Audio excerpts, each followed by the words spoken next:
تاجدار حرم ہو، نگاہ کرم ہو کرم تاجدار حرم۔ بسم اللہ الرحمن الرحیم۔ بحث چل رہی ہے جعل بسیط اور جعل مرکب کی حقانیت کے سلسلے میں کہ دونوں میں سے کون جو ہے وہ حق ہے۔ تو یہ بات آپ کے ذہن نشی ہو چکی ہوگی کہ ملا حسن اور ملا محب اللہ بہاری جو دونوں ماتن و شارح ہیں، ان کے نزدیک جعل بسیط حق ہے نا، یعنی جس کا مفاد یہ ہے کہ جاعل کا اثر بالذات ماہیت من حیث ہیہ یہ بنتی ہے، اور وجود اور حیت ترکیبیہ یہ جاعل کا اثر بالطبع بنتی ہے نا۔ اس کے برخلاف مشائیہ کا جو موقف ہے، یہ اشراقیہ کا موقف ہوا، مشائیہ کا موقف یہ ہے کہ جعل جو ہے بسیط نہیں ہوتا بلکہ جعل مرکب ہوتا ہے، مؤلف ہوتا ہے، اور ان کے نزدیک حیت ترکیبیہ جو ہے یہ جاعل کا اثر بالذات ہوتی ہے، اور وجود اور ماہیت من حیث ہیہ یہ جاعل کا اثر بالطبع ہوتی ہے۔ دونوں نے اپنے اپنے جو ہے وہ دلائل پیش کیے ہیں، لیکن ملا حسن نے سب کا جو ہے وہ رد کر دیا ہے نا، سب کی تردید کر دی۔ مشائیہ نے اپنے موقف کہ جعل بسیط حق ہے اس سلسلے میں 3 دلیلیں پیش کی تھیں، ان تینوں دلیلوں کو ملا حسن نے رد کر دیا کہ یہ تینوں دلیلیں کمزور ہیں۔ مشائیہ نے اپنے موقف پر جو دلیل پیش کی تھی اس دلیل کو بھی کمزور جو ہے وہ ثابت کر کے ملا حسن نے یہ بتا دیا کہ آپ کی دلیل کو اگر صحیح مان بھی لیا جائے تو اس سے ہمارا جعل بسیط بھی ثابت ہو سکتا ہے، اس کی حقانیت بھی ثابت ہو سکتی ہے۔ بہرحال ملا حسن کے بارے میں نے بتایا تھا کہ ملا حسن کے نزدیک جعل بسیط جو ہے حق ہے، موقف تو حق ہے، لیکن موقف پر جو دلائل مشائیہ اشراقیہ نے پیش کیے ہیں ان دلائل سے ملا حسن متفق نہیں ہیں، وہ دلائل کمزور ہیں، اور اس سلسلے میں وہ اپنی مضبوط ترین دلیل دیں گے اس حقانیت کے اوپر کہ جعل بسیط حق ہے۔ یہ ملا حسن کی دلیل آ جا رہی ہے۔ اس سلسلے میں وہ پہلے ایک تمہیدی مقدمہ آپ کے سامنے پیش کرتے ہیں ہے نا، ضمناً کچھ ضروری نوٹ جو ہے وہ آپ کے سامنے پیش کرتے ہیں کہ جو دلیل کو سمجھنے میں معاون ثابت ہو۔ پہلی چیز تو یہ کہ کہتے ہیں کہ جو جس ماہیت کے سلسلے میں ہماری بات چل رہی ہے، ہم یہ کہتے ہیں کہ جاعل کا اثر بالذات جو ہے وہ ماہیت میں بنتی ہے، تو اس ماہیت سے مراد ماہیت حقیقیہ ہے۔ کیا ہے بیٹا؟ بولو بیٹا۔ ماہیت حقیقیہ، ماہیت ہے نا معتبرہ نہیں ہے۔ ماہیت حقیقیہ اسے کہتے ہیں جو کسی معتبر کے اعتبار کے تابع نہ ہو، جو کسی لحاظ لاحظ کے تابع نہ ہو، ہے نا، کسی کے تابع نہ ہو۔ ماہیت حقیقیہ کوئی مانے یا نہ مانے، وہ اپنا وجود جو ہے وہ خود ہی اپنے وجود پر خود ہی جو ہے وہ دلیل ہوتی ہے، آپ دلیل بنتی ہے۔ اس کے برخلاف کچھ ماہیتیں وہ ہیں جو اعتباری ہوتی ہیں، حقیقی نہیں ہوتی، واقعی نہیں ہوتی، لیکن اعتباری ہوتی ہے، جیسے کہ فوقیت اور تحتیت۔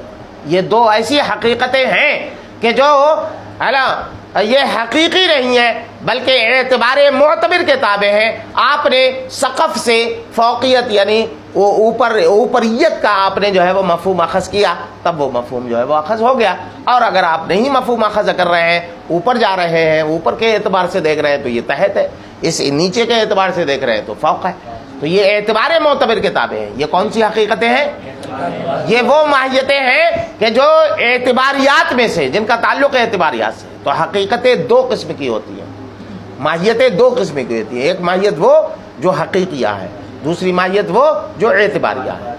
تو کہتے ہیں کہ ماہیہ، ہماری پہلی بات تو ہماری جو گفتگو چل رہی ہے جس کو ہم کہہ رہے ہیں کہ جاعل کا اثر بالذات کون سی ماہیت بنتی ہے، تو اس سے مراد ماہیت حقیقیہ ہے۔ کیا ہے بیٹا؟ اور اگر ہم مان بھی لیں آپ کے کہنے کے مطابق کہ پھر ماہیت اعتباریہ کو کیوں چھوڑ رہے ہیں، تو کہتے ہیں ماہیت اعتباریہ کو اگر آپ کہہ رہے ہیں کہ اس کو بھی اس میں داخل کریے تو پھر اس کے اعتبار سے وہاں پر منشأ ہے نا، اس ماہیت کا منشأ انتزاع مراد لیا جائے گا۔ کیا مراد لیا جائے گا؟ وہاں پر ماہیت سے مراد کون سا لیا جائے گا؟ فوقیت اور تحتیت نہیں، بلکہ فوقیت اور تحتیت کا منشأ انتزاع یعنی سقف۔ وہ ماہیت حقیقیہ ہی ہے، اعتباریہ وہ بھی نہیں ہے. اس لیے حقیقی وجود رکھتی ہے. سقف کا کوئی جو ہے وہ اعتبار کرے یا نہ کرے، سقف سقف رہے گی.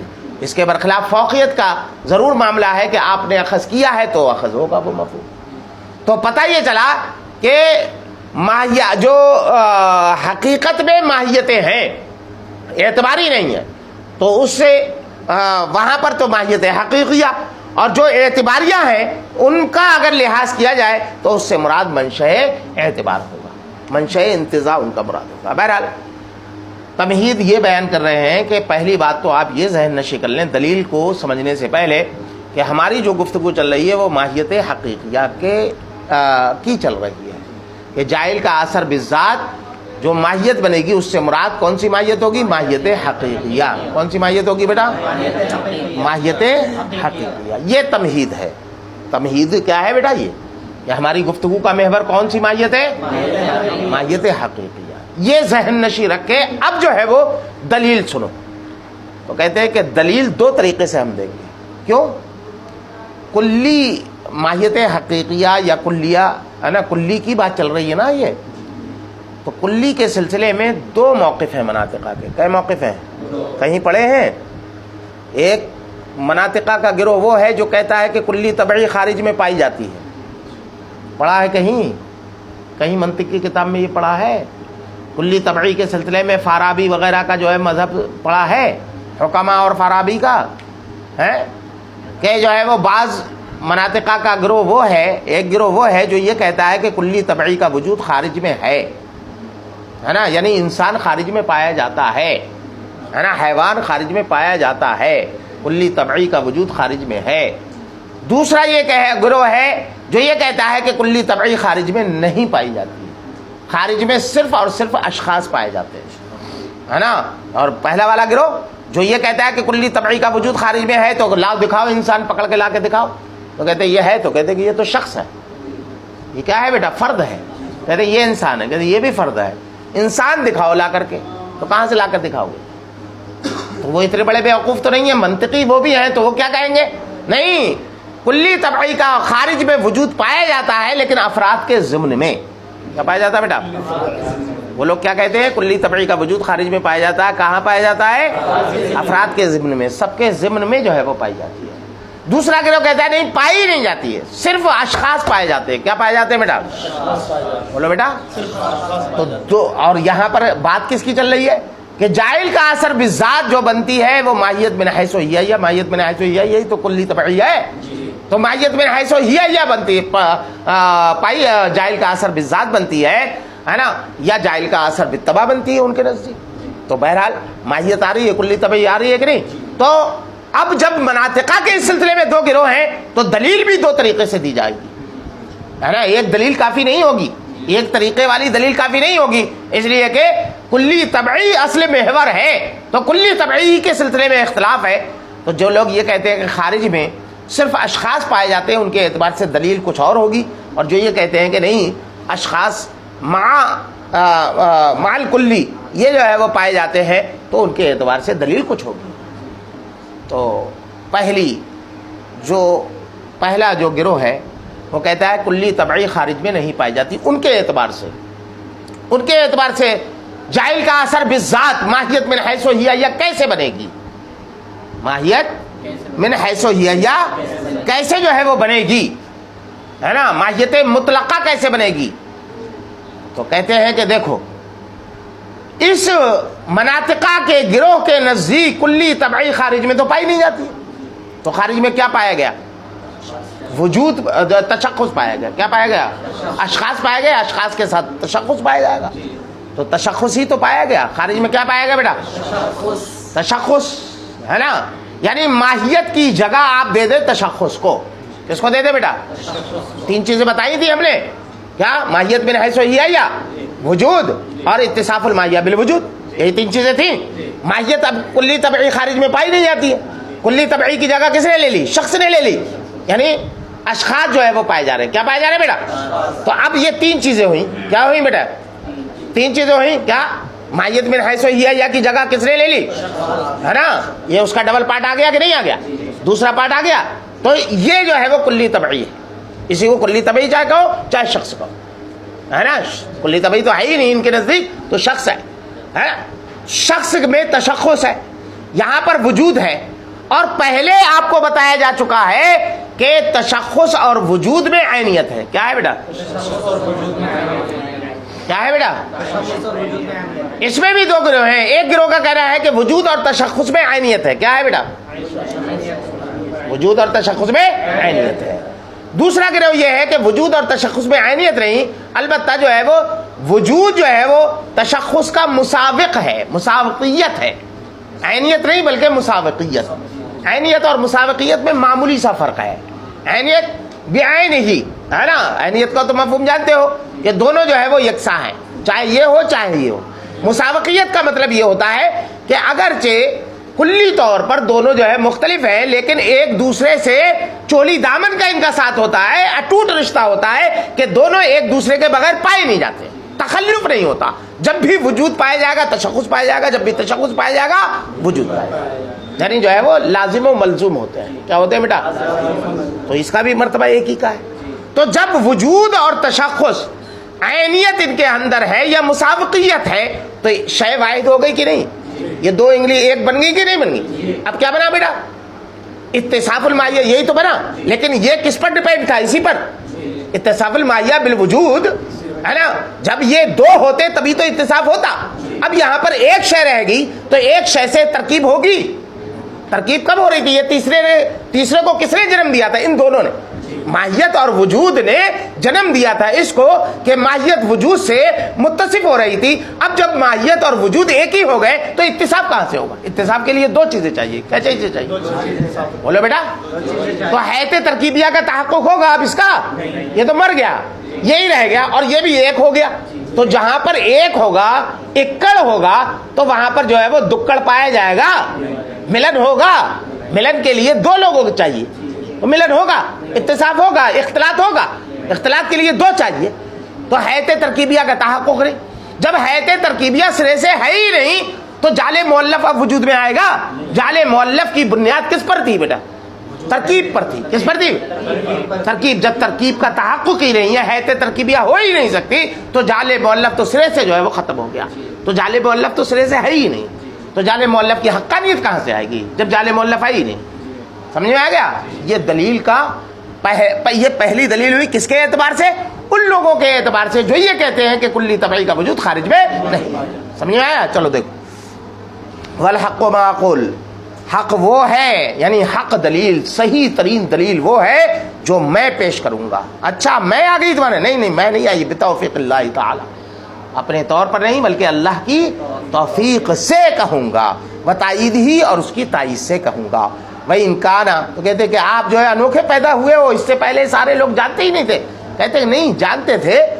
بھائی انکانا مستنبطا من کلامہم، اگرچہ میری دلیل بھی انہی مناطقہ کے کلام سے ہی ماخوذ ہے، لیکن میں نے اس کو سجانے میں جو محنت کی ہے، اس سجانے میں میں جو ہے وہ اس دلیل کو سجانے میں اچھے انداز میں پیش کرنے میں منفرد ہوں. ویسے نہیں ہوں، مٹیریل انہی لوگوں کا ہے نا. ہاں انہی مناطقہ کا مٹیریل ہے. اچھے انداز میں نے اس کو تراش خراش کے بڑھیا بنا دیا ہے. وَيَقْتَضِي تَمْہِيدَ مُقَدَّمَةٍ، اور اولاً یہ ایک مقدمے کی تمہید کی مقتضی ہے. یہ دلیل جو میں دینے جا رہا ہوں وہ تمیز کیا ہے؟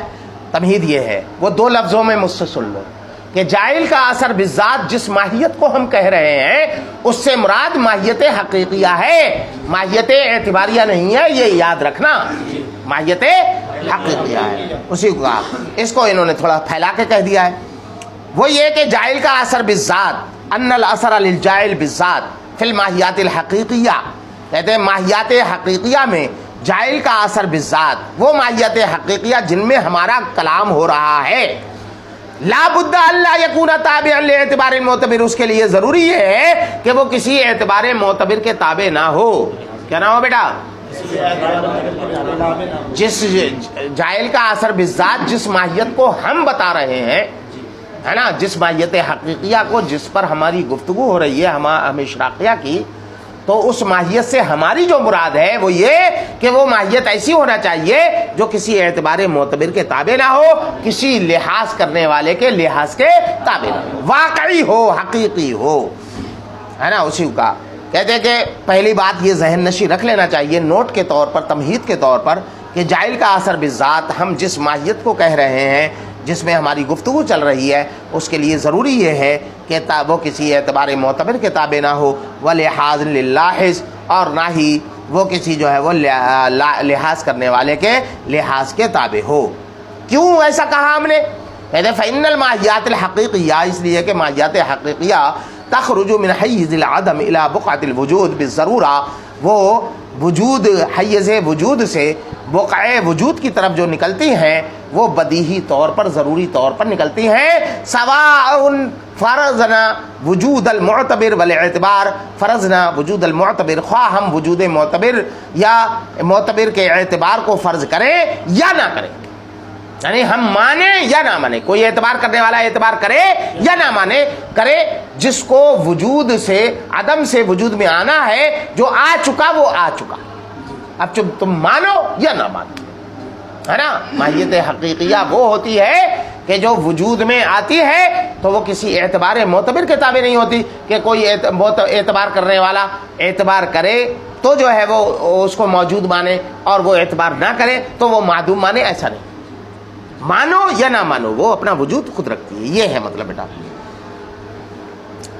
خواہ جو ہے وہ معتبر کا وجود ہم فرض کریں یا جو ہے وہ اعتبار کا وجود فرض کریں یا ان دونوں کے عدم کا، یہ مطلب ایک ہی ہے کہ معتبر کا اعتبار، ہے نا، دو چیزیں ہوں گی کہ معتبر ہونا چاہیے اور ساتھ ساتھ اعتبار بھی ہونا چاہیے۔ تو چاہے معتبر کا کو ہم فرض کریں یا نہ کریں، یا معتبر تو ہے لیکن اعتبار معتبر کا اعتبار فرض کرے یا نہ کرے، ہے نا، دونوں چیزیں ہیں۔ تو کہتے ہیں کہ اس کا مطلب یہ ہوا کہ آپ جو ہے وہ جائل کا اثر بالذات صرف ماہیت حقیقیہ کو بنائیں گے، اور پھر ماہیت اعتباریہ کا کیا ہوگا، جیسے فوقیت اور تحتیت ہے۔ تو کہتے ہیں کہ اگرچہ وہ اعتباری ہیں وہ چیز، لیکن اگر آپ کہہ ہی رہے ہو کہ اس کو بھی بناؤ جائل کا اثر بالذات، تو وہ ان ماہیت اعتباریہ میں منشأ اعتبار کو ہم لیں گے۔ کس کو لیں گے؟ منشأ انتزاع کو۔ تو کیا ہے؟ سقط۔ تو کہتے ہیں کہ نعم ان قلنا بکون الاعتباریات، ہاں اگر ہم نے یہ قول کیا کہ اعتباریات بھی جائل کا اثر بنتی ہیں، تو وہ اس اعتبار سے فباعتبار المنشا، اس منشا کے اعتبار سے کہ الذی ہوا لیس باعتباری، جو اعتباری نہیں ہے، جیسے سقف، فوقیت کا منشأ اعتبار کیا ہے بیٹا؟ سقف۔ تو اگر اعتباریات کو ہم جائل کا اثر بالذات کہہ رہے ہیں، اور تم کہہ رہے ہو کہ آپ کہہ رہے ہو کہ جائل کا اثر بالذات آپ ماہیت حقیقیہ ہی کو بناتے ہو، ماہیت اعتباریہ کو نہیں بناتے، تو آپ جو ہے وہ فوقیت اور تحتیت کو تو مانتے ہو کہ جائل کا اثر بالذات ہے۔ تو کہتے ہیں فوقیت اور تحتیت کو نہیں، بلکہ اس کے منشأ انتزاع کو مانتے ہیں، وہ کیا ہے؟ سقف۔ یا تھوڑا سا انہوں نے لمبی گفتگو کر دی، آسان گفتگو میری وہ سن لو کہ ہماری گفتگو کا جو محور ہے، ہم جو یہ کہہ رہے ہیں کہ جائل کا اثر بالذات ماہیت بنتی ہے، اس ماہیت سے مراد ہماری ماہیت حقیقیہ ہے، وہ ماہیت حقیقیہ جو کسی اعتبار معتبر کے تابع نہیں ہوتی اور جو کسی لحاظ لاحظ کے تابع نہیں ہوتی، وہ اپنا وجود خود رکھتی ہے، یعنی حقیقی ماہیت حقیقیہ، واقعیہ، وہ جو ہے وہ ہم مراد لے رہے ہیں۔ تو یہ تمہید ہے، وَإِذَا تُمْهِدَ، جب یہ تمہید آپ کے سامنے پیش کر دی گئی، ہذا نقول، ہم کہیں گے کہ اِنَّا لَنَا سَبِيلَيْن، جعل بسیط کو ثابت کرنے کے ہمارے پاس دو راستے ہیں۔ کیا راستے ہیں بیٹا؟ دو راستے، یعنی دو طریقوں سے ہم ثابت کریں گے۔ کہتے ہیں دو طریقے سے کیوں ثابت کر رہے ہو بھائی؟ ایک طریقے سے کیوں کہتے ہیں؟ وہ مجبوری ہے ہماری، اس لیے کہ ہمارے ساتھ دو ایسے گروہ ہیں، ہم دو ایسے گروہوں کی نمائندگی کر رہے ہیں کہ جن کے موقف جو ہے وہ الگ الگ ہیں۔ تو جائز سی بات ہے کہ جب ان کے موقف الگ الگ ہیں ماہیت کے سلسلے میں، اور وہی محور ہے اس گفتگو کی بنیاد کیا ہے؟ جال بسیط اور جال مرکب کی بنیاد کیا ہے؟ وہی ماہیت ہے نا، ماہیت مخلوطہ یا ماہیت ہے نا غیر مخلوطہ، یہی تو بنیاد ہے دونوں کی۔ تو کہتے ہیں کہ جو ہے وہ اور اس ماہیت کے سلسلے میں اختلاف ہے۔ جب اختلاف ہے تو دو لوگ گروہ ہیں، تو دونوں گروہ کے اعتبار سے دلیل دینا ضروری ہے۔ اسی کا کہ ہمارے پاس دو راستے ہیں. اب الاول پہلا راستہ کیا ہے؟ نفی وجود الکلی الطبعی فی الخارج، کہ خارج میں کلی طبعی کے وجود کی نفی کا ایک راستہ ہے، نفی والا ہے کہ خارج میں کلی طبعی کا وجود ہم نہ مانیں. کما هو الحق عندی، جیسا کہ یہی موقف میرے نزدیک حق ہے. وسنذکر برہانا قویا علی ذلک فی مقامہ، اور اس کی حقانیت کے اوپر میں عن قریب اپنی جگہ میں، اس کی جگہ میں ایک برہان قوی پیش کروں گا. آگے ملا حسن نے جہاں پر کلی طبعی کی بحث آئی ہے نا، اس سے فارغ ہونے کے بعد تصور اور تصدیق وغیرہ کی جو بحثیں آئی ہیں وہاں پر جو ہے وہ اس کی دلیل پیش کی ہے کہ کلی طبعی کا خارج میں وجود نہیں ہوتا، یہی موقف جو ہے وہ حق ہے. سمجھ میں آ گیا؟ کہیں پڑھا ہے بیٹا کلی طبعی وغیرہ؟ کہیں پڑھی ہے؟ نہیں پڑھی ہے؟ کہاں پڑھی ہے؟ مت پڑھنا. وَهُوَ وَإِنْ كَانَ مُخَالِفًا، اگرچہ یہ موقف کہ کلی طبعی کا وجود خارج میں نہیں ہوتا، اگرچہ یہ موقف جو ہے وہ جمہور حکما کے خلاف ہے. اس کے خلاف ہے بیٹا، جبکہ جمہور حکما کی اتباع کر رہے ہیں. یہ ملا حسن کس کی اتباع کرتے ہیں بیٹا؟ وہ علم کی بحث میں بھی یہی کیا تھا انہوں نے، مولا علم باری تعالیٰ کی بحث میں بھی یہی کیا تھا. عموماً یہ مسائل منطقیہ میں جمہور حکما کی اتباع کرتے ہیں، لیکن اس خاص مسئلے میں کہتے ہیں کہ میرے نزدیک حق وہ موقف ہے جو جمہور حکما کے خلاف ہے. کہتے ہیں کیسے جو ہے وہ آپ تو جمہور حکما کی اتباع کا آپ نے دم بھرا ہے نا، ہاں تو بیڑا اٹھایا ہے، پھر یہ ایسا کیوں کیا؟ تو کہتے ہیں کہ وجہ یہ ہے کہ لاکنی فی مقام التحقیق، میں مقام تحقیق میں. اس میں بیٹا یہاں سے ایک اصول سن لو، جب کوئی مصنف اپنی تحقیق پیش کرتے ہوئے کوئی گفتگو کرتا ہے تو وہ اس کا موقف نہیں ہوتا، اس کا موقف وہ نہیں مانا جاتا ہے نا. موقف وہی ہوتا ہے جس کو وہ ہے نا واضح حکم کے طور پر بیان کرتا ہے، عام طور پر بیان کرتا ہے. لیکن جب تحقیق اپنی پیش کرتا ہے تو تحقیق میں جو باتیں وہ بیان کرتا ہے وہ اس کا موقف نہیں ہوتا ہے نا. وہ تو صرف اپنے دلائل کی روشنی میں، اپنی جو ہے وہ تلاش اور جستجو کی روشنی میں یہ جو ہے وہ بات کرتا ہے کہ حق یہ ہے نا. تحقیق یہ چاہتی ہے کہ یہ حق ہو، لیکن میرا جو موقف ہے، چونکہ میں ہے نا صرف جو ہے وہ حق کا ہی اپنی تلاش اور جستجو کا ہی ہے نا تابع نہیں ہوں، بلکہ میں نے تو تقلید جو ہے وہ اختیار کی ہے، مقلد ہوں ہے نا. میں اپنے بزرگوں کے جو ہے وہ قول کا تابع ہوں، تو بزرگوں نے جو کچھ کیا وہ حکم الگ ہے میرا، اور یہ چونکہ تحقیقی بات میں پیش کر رہا ہوں یہ میرا موقف رہے. تو ایک اصول سمجھ لینا، مصنف دو طریقے سے ہے نا تصنیف کرتے ہیں. ایک جو ہے وہ ان کی تحقیق ہوتی ہے، وہ تحقیق جو ہوتی ہے اس کے بعد جو ہے خلاصے میں جب وہ اپنا یہ کہہ دیں کہ یہی میرا موقف بھی ہے، یہی تحقیق میرا موقف ہی ہے، تب جو ہے وہ موقف مانا جائے. لیکن تحقیق کے ضمن میں جو باتیں آتی ہیں وہ اس کا موقف کبھی مت مان لینا کہ وہ اس کا موقف ہے. اسی کا کہتے ہیں کہ جو ہے وہ یہاں پر میں چونکہ مقام تحقیق میں ہوں، لست من الذین تقلدوا بقلائدہم، اور جب تحقیق انسان تحقیق کے مراحل میں ہوتا ہے تو اس وقت ہے نا وہ ان میں سے نہیں ہوتا کہ جنہوں نے اپنے جو ہے وہ اپنے گلے میں ان کی تقلید کے ہار ڈال لیے ہوں ہے نا، ان میں سے نہیں ہوتا. وہ تحقیق کے مرحلے میں وہ کسی کی جانبداری غیر جانبدار ہو کر کے گفتگو کرتا ہے، وہ اس میں تقلید کا پہلو نہیں ہوتا ہے نا، غیر جانبدار انداز میں بات کرتا ہے. وَعَلَى هَذَا التَّقْدِيرِ، تو کہتے ہیں اس تقدیر پر. اب آئیے، ابھی تک گفتگو شروع نہیں ہوئی ہے، اب آئیے اس تقدیر پر. کس تقدیر پر؟ یہ کلی طبعی کا وجود خارج میں نہیں ہوتا، اس تقدیر پر. تو کہتے ہیں لیس فی عالم الکون الا التشخصات. اب عالم کون میں صرف اور صرف تشخصات ہوں گے، یعنی عالم میں کیا ہوگا؟ جب کلی طبعی خارج میں نہیں پائی جاتی تو خارج میں اب کیا پائے جائیں گے؟ یہ وہی اشخاص جن کے ضمن میں تشخص پایا جائے گا ہے نا. ہی الوجودات الحقیقیہ، اور یہی حقیقت میں وجود ہوں گے. کیا ہوں گے بیٹا؟ حقیقت میں وجود یہی ہوں گے. کہتے کیوں؟ کہتے لئے تحقیق، یعنی جو تشخصی کو وجود کیسے کہہ دیا آپ نے؟ کہتے ہیں اس لیے کہ تحقیق یہ ہے کہ وجود یا تو عین تشخص ہے، یعنی وجود اور تشخص میں کیا ہے بیٹا؟ عینیت ہے. جیسا کہ فارابی کا جو ہے وہ یہ موقف ہے، اور مسابق لہو، یا جو ہے وہ ہے نا وجود یہ تشخص کا مسابق ہے. کیا ہے بیٹا؟ جیسا کہ یہ فارابی کے علاوہ دیگر مناطقہ کی رائے ہے. تو کہتے ہیں کہ جو ہے وہ یہ تو عجیب بات ہو گئی یار, مسابق کب لے آئے, مسابق پہلی بار سن رہے ہیں, مسابق کیا کون ہے یہ؟ تو کہتے ہیں ومعنى المسابقہ ہاں ہونا, یہاں پر مسابقت کا معنی یہ ہے کہ اللہ یتخلف احدہما عن الاخر, کہ دو چیزیں ہوں ان میں سے ایک دوسرے سے متخلف نہ ہو, نہ تو تخلف زمانی ہو اور نہ ہی جو ہے خواہ تخلف زمانی یا تخلف ذاتی, یعنی نہ تو تخلف زمانی ہو نہ تخلف ذاتی, ہے نا. فلو کان الوجود عارضا لها, تو اگر وجود کو, تو اب کہتے ہیں کہ وجود کے کو ہم نے تشخص کا عین یا مسابق کیوں مانا؟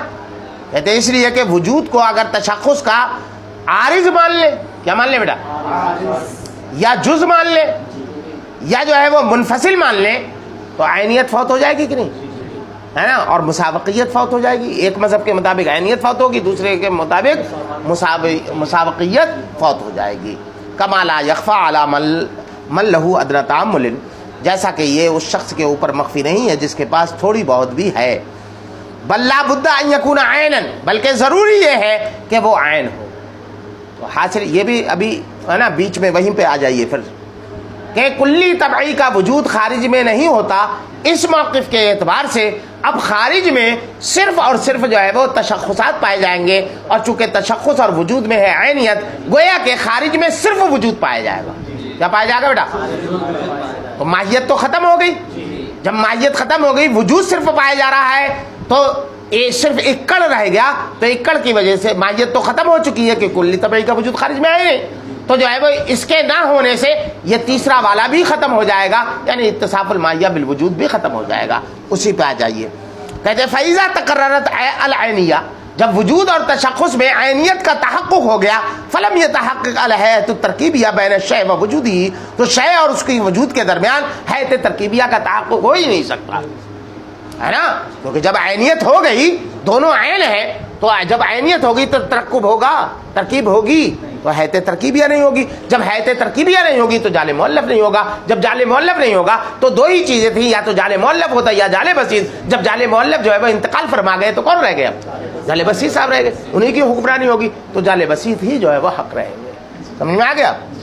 ہلو, یہ بیچ بیچ میں یہ گھسا دیتے ہیں, اس سے جو ہے وہ طلبہ پریشان ہو جاتے ہیں. یہیں پہ دو لفظوں میں یوں ہی سمجھنا کہ کلی طبعی کا وجود جن لوگوں کے نزدیک خارج میں نہیں ہے, تو خارج میں صرف اور صرف تشخص و وجود رہے گا جو عین ہے نا. تشخص کو بھی ہٹا دو ہمارے اعتبار سے, یہ کہہ دو کہ وجود صرف رہے گا, اور جب وجود صرف رہے گا تو کہ ایک سے شے کا ترکب نہیں ہوتا, تو حیث ترکیبیہ کا تحقق نہیں ہوگا. جب حیث ترکیبیہ کا تحقق نہیں ہوگا تو جعل بسیط بھی نہیں پایا جائے گا, وہ جعل مؤلف بھی نہیں پایا جائے گا. تو جعل بسیط کا تحقق ہوگا. کیا ہو گیا بیٹا؟ جعل بسیط کا تحقق ہوگا. تو کہتے ہیں فلا بین الشیء و وجودہ اللہم الا فی الذہن بے اعتبار, یہاں سے ایک اعتراض اور اس کا جو ہے وہ ہے نا یہ جواب جو ہے وہ دیں گے. چلو بس.